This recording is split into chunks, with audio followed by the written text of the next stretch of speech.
Hello lovely students and welcome back to English with Lucy. Today's lesson is all about how to master the art of English conversation. It can feel extremely awkward to start conversations in social situations where you don't know anyone, and it can feel even worse when it's not your mother tongue or your first language. To help you out, I'm going to give you some of the best conversation starters that I use so you can feel confident and talk to anyone in any situation. Important, if you really want to take the subject seriously, don't miss out on the free PDF that I've created for today. It covers all of the conversation starters and explanations, plus some other tips that I think you'll find really useful. If you'd like to download that, just click on the link in the description box. You sign up to my mailing list by entering your name and your email address.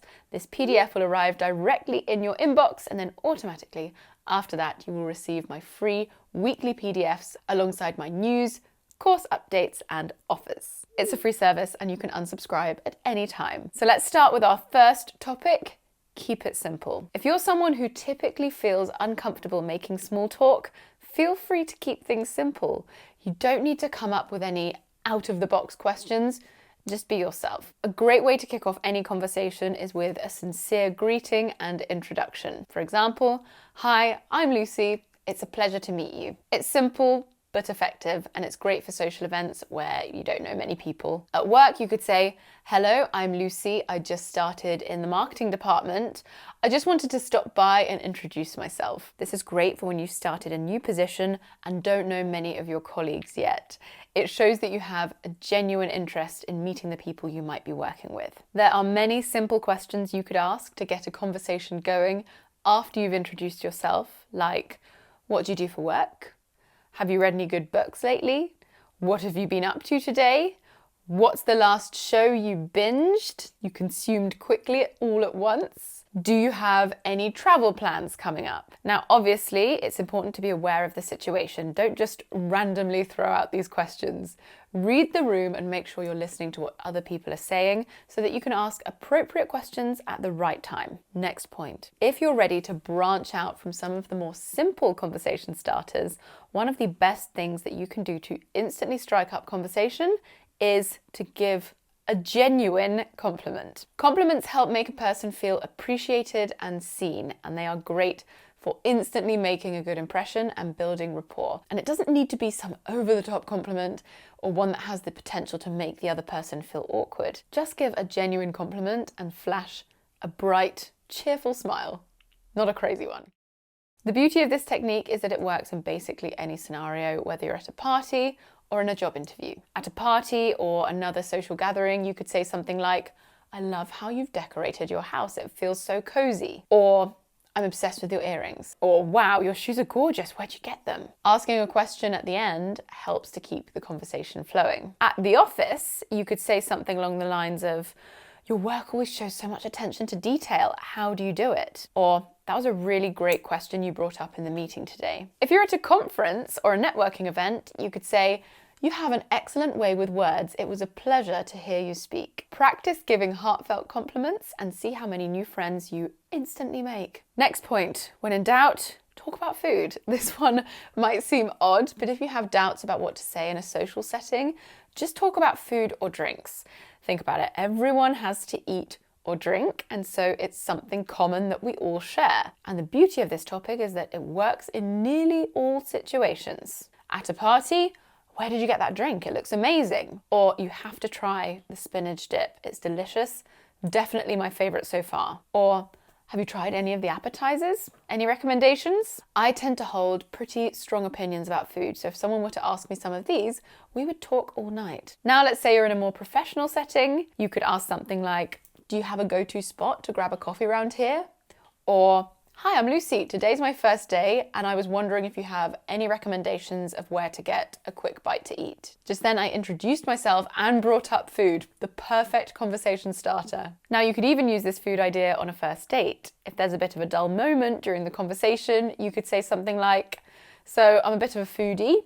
How about you? Do you have a favorite type of cuisine or any must-try restaurants in town?" I know, I asked quite a few questions, but one of them is sure to get the conversation flowing again. I also shared a little piece of personal information about myself there. Which brings us to our next topic, make it personal. If you want to connect with people, you need to speak from a place of authenticity, and you can do this by sharing something interesting about yourself, like telling a little anecdote or even cracking a few jokes, maybe a few self-deprecating ones, a Brit's favourite weapon. If you're interested in British humour, I made a video all about it and I've linked it down below. Yikes, I can't believe how underdressed I am for this event. A comment like this can break the ice, show you're quite humble, but you don't necessarily have to go down that route.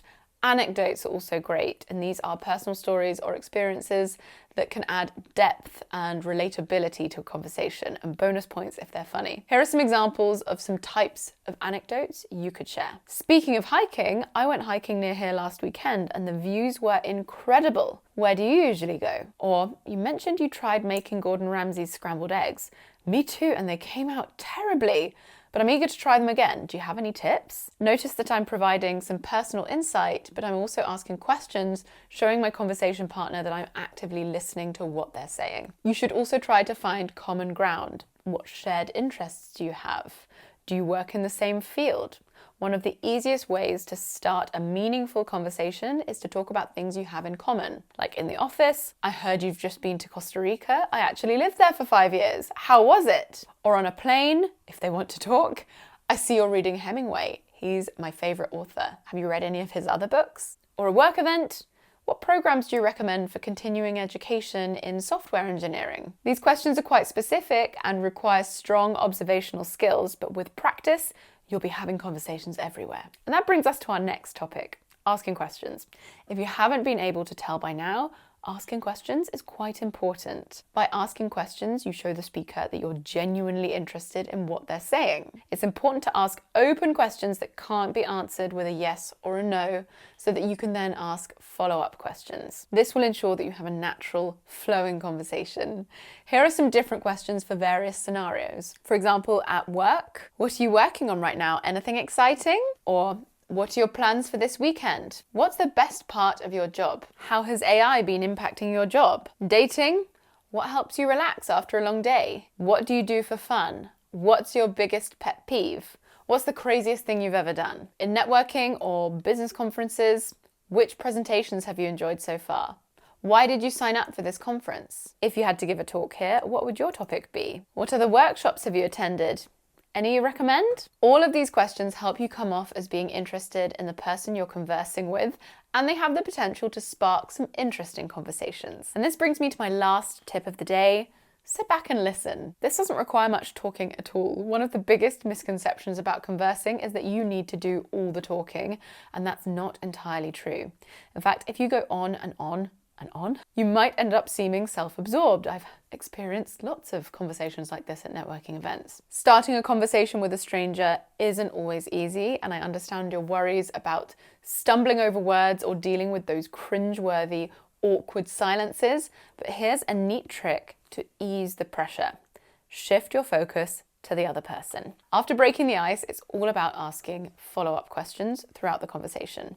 Trust me, this can lead to more engaging discussions than if you spent the whole time talking about yourself. Show genuine interest and curiosity in the other person. Make them feel interesting. You can ask some of the questions I previously shared with you, but the key is to listen to the speaker. So these simple skills can work wonders, and soon enough you'll be making meaningful connections with people. And the more you practice, the better you'll get at it. Give it a shot, put yourself in some uncomfortable situations, and who knows, you might make some great new friends along the way. I've met some of my best friends by pushing myself out of my comfort zone. Right, that brings us to the end of today's lesson. Don't forget to download the free PDF. The link is in the description box. We've got all of the tips, plus some extra information I think you'll find really useful. If you want to take an English course with me, we have our 12-week B1, B2, and C1 Beautiful British English programs. I'm extremely biased, but they are truly wonderful. If you'd like to learn more, visit englishwithlucy.com, and I'll see you in my next lesson. Mwah!